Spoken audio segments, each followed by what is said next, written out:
2021 tarihinde Kuzey Irak'ın Gara bölgesinde PKK terör örgütü tarafından şehit edildiği tespit edilen 13 vatandaşımızla ilgili açıklamayı 2. Ordu Komutanımız, Başsavcımız,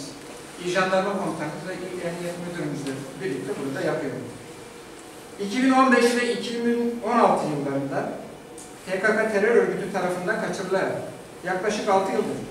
Kuzey Irak'ın değişik bölgelerinde gezdirilerek en son Gara bölgesinde sözde cezaevinde tutulurken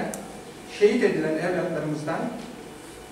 Malatya Adli Tıp Kurumu'nda yapılan otopsi çalışması sonucunda 13 evladımızın 10'unun kimlikleri tespit edilmiştir. Kimliği tespit edilenlerin 13 Ağustos 2015 tarihinde Diyarbakır İnegöl Karayolu'nda yolcu otobüsünden indirilerek alıkonulan Kahramanmaraş nüfusuna kayıtlı Hava Savunma Uzman Çavuş Hüseyin Sarı,